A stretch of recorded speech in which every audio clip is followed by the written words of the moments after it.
Hello दोस्तों, good morning. मेरा नाम है सुमित राठी और आप सभी मेरे साथ हैं इंडिया के नंबर 1 स्टडी चैनल जिसका नाम है अकेडमी यूपीएससी।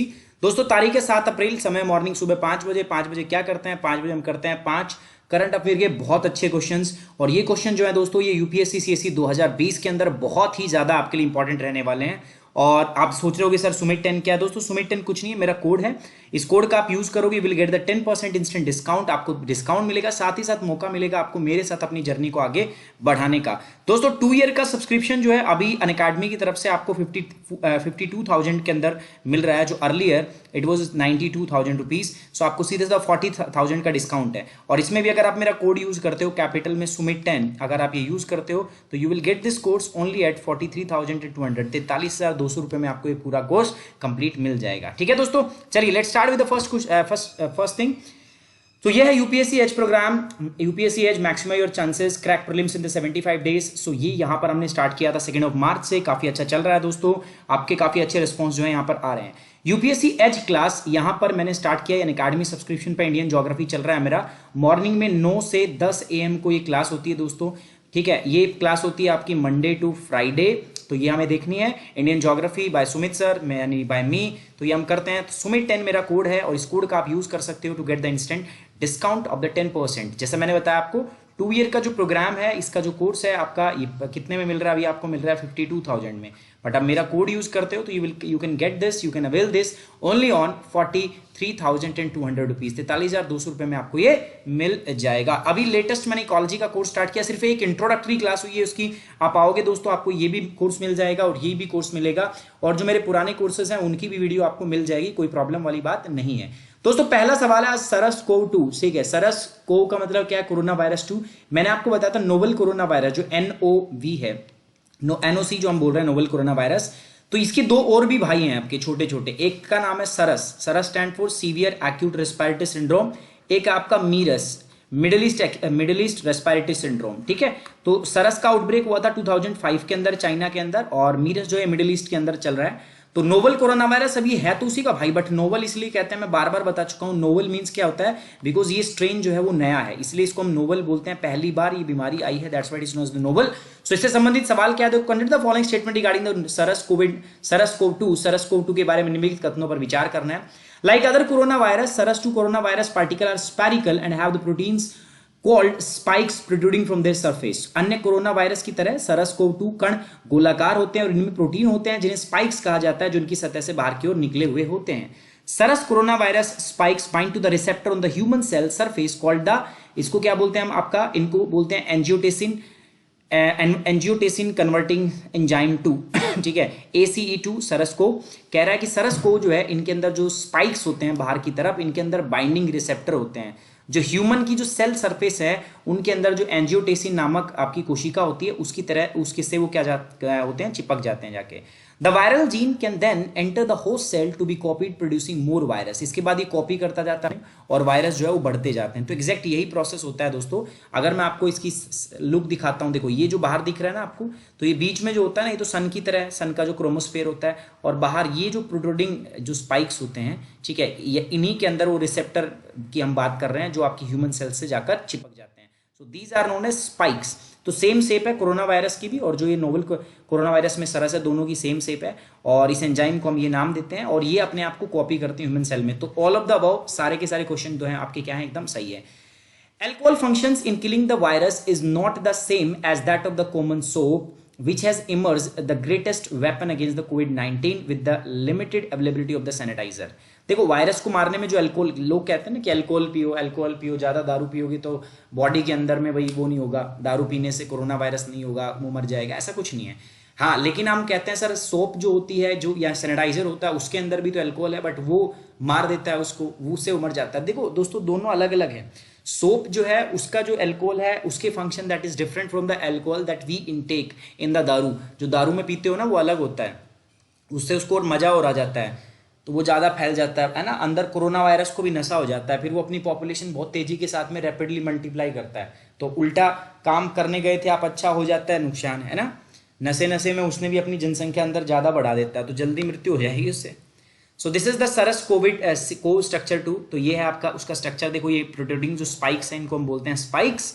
चलिए आगे बात करते हैं दोस्तों। Like other corona virus, SARS-CoV-2 particles are spherical and have proteins called the spikes protruding from their surface, है ना। इनके भी स्पाइक्स कहा जाता है जो सतह से बाहर संरक्षित होते हैं। These spikes latch onto the human cells that undergo the structural change that allows the viral membrane to fuse into the cell membrane।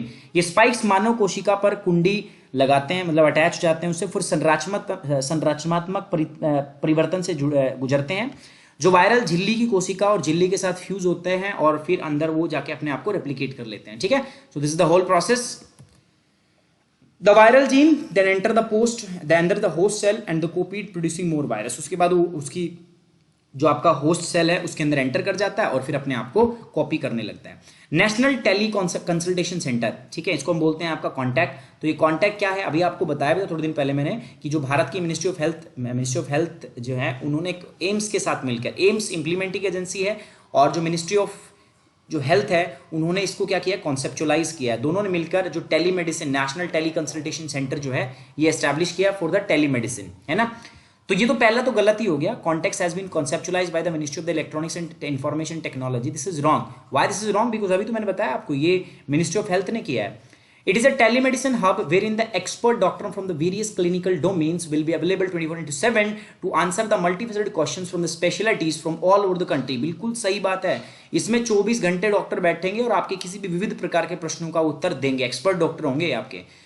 The mode of the communication, आप इनसे बात कैसे करोगे? तो बात होगा आपका टेलीफोन से कर सकते हो, वीडियो कॉल कर सकते हो, व्हाट्सएप से कर सकते हो, स्पाइक से कर सकते हो, गूगल ड्यूओ से कर सकते हो।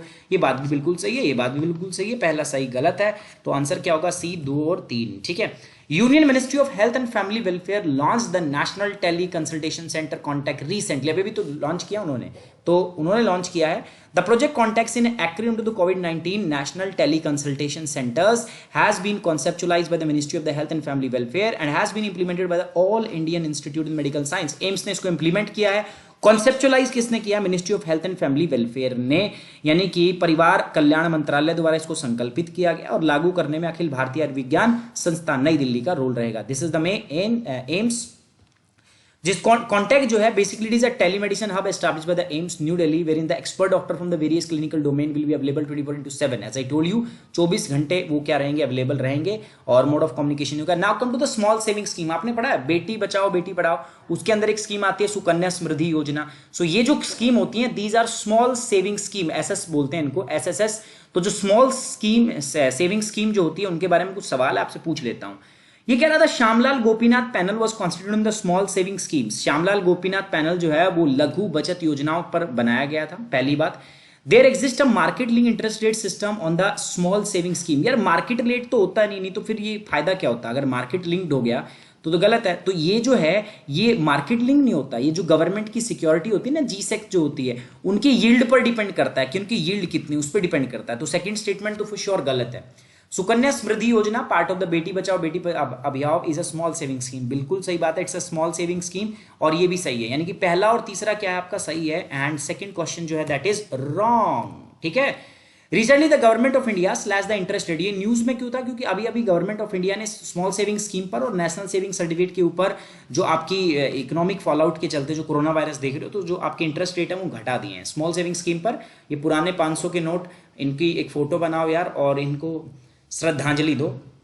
Shyamlal Gopinath panel was constituted on the small saving scheme. It submitted its report in 2014.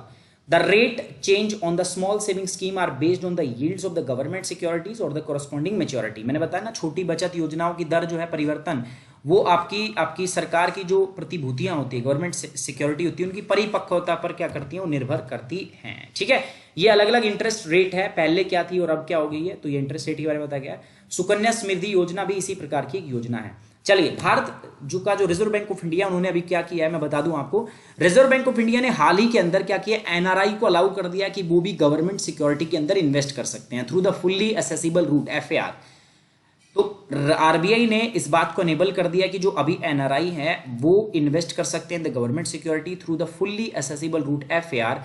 अब इनमें से कौन सी स्टेटमेंट जो है, कौन सी जो आगे मैं स्टेटमेंट दे रहा हूं, ये इसकी आउटकम होगी, मतलब स्कीम से क्या क्या फायदे होने वाले हैं। पहला, the Indian government security would attract the large fund from the major global investor. एक बात पक्की होगी कि अगर आप इन्वेस्ट करने के लिए अलाउ कर रहे हो एनआरआई को बाहर से गवर्नमेंट सिक्योरिटी में, तो जो बास्केट है, जो इन्वेस्टर का बास्केट है, वो क्या हो जाएगा, बढ़ जाएगा। इन्वेस्टर ज्यादा तरीके से इन्वेस्ट करेंगे इसमें, बिल्कुल सही बात है, पहला हो गया। Inclusion of the Indian securities in the global bond indices, Bharat की जो गवर्नमेंट की जो सिक्योरिटी है वो जो ग्लोबल बॉन्ड इंडाइसेस है उनके अंदर में वो शामिल हो जाएगी। ये बात भी सही है ना, क्योंकि अगर आप इन्वेस्ट करा रहे हो तो जो इंडाइसेस हैं उनके अंदर शामिल भी होगा। Increase in the volatility in the inflow of the foreign investment, ऐसा कुछ नहीं होगा, ठीक है, ऐसा कुछ भी नहीं होगा। वॉलेटिलिटी को कैसे इंक्रीज करेगा भाई, सरकार ने तो ओपन किया है ना, तो वो आएंगी ज्यादा, वॉलेटिलिटी तो नहीं होगी। वॉलेटिलिटी मतलब कभी कम ज्यादा, अस्थिरता नहीं आएगी, वो तो बढ़ेगी। तो बी इसका क्या है, सही जवाब है, only 1 and 2। Recently the Reserve Bank of India has introduced the separate channel called fully accessible route to enable the non resident to invest in India in a specific government of India dated security with effect from the April. The scheme could help Indian government securities attract large funds from the major global investor, including the pension funds. ठीक है, it would facilitate inflow of the stable foreign investment in the government bonds. बिल्कुल मैंने जैसे बताया। अब बात करते हैं संविधान की, constitution of India. Which of the article in Indian Constitution grant the special power to the some state in country? इनमें से कौन सा आर्टिकल है जो भारत के अंदर जो आपके कुछ स्टेट को स्पेशल पावर प्रोवाइड करता है? सबको पता है, ये तो हमने अबॉलिश कर दिया है ना, ये इसके अंदर है नहीं। आर्टिकल 35 है, ये भी आपको पता है किससे था, जम्मू कश्मीर से, दिस इज ऑल्सो अबॉलिश्ड। ये आर्टिकल 369 ऐसा है नहीं, और आर्टिकल 371 ये है, हमें पता है। आर्टिकल 371 के तहत बहुत से स्टेट्स को अलग अलग पावर दी गई, ऑलमोस्ट 12 स्टेट्स हैं जिनको अलग अलग पावर दी गई हैं। वो कौन कौन से हैं, चलो। Recently, the Ministry of Home Affairs (MHA) has issued the Jammu and Kashmir Reorganization Adaptation of the State Law Order 2020, है ना, अभी बताया मैंने आपको। There are the 12 states जिसमें हिमाचल प्रदेश भी हैं, और बहुत सारे स्टेट हैं जिनको आर्टिकल 371 के अंदर कुछ स्पेशल प्रोविजन, स्पेशल पावर है, और ये मैंने रख रखा है, देखो। आर्टिकल 371 डी, आर्टिकल 371 ए, बी, सी, डी, उसके बाद आई, उसके बाद ई, उसके बाद ये रहा एफ, जे, एच, और ये है आर्टिकल 370 महाराष्ट्र और गुजरात के लिए 371, ठीक है।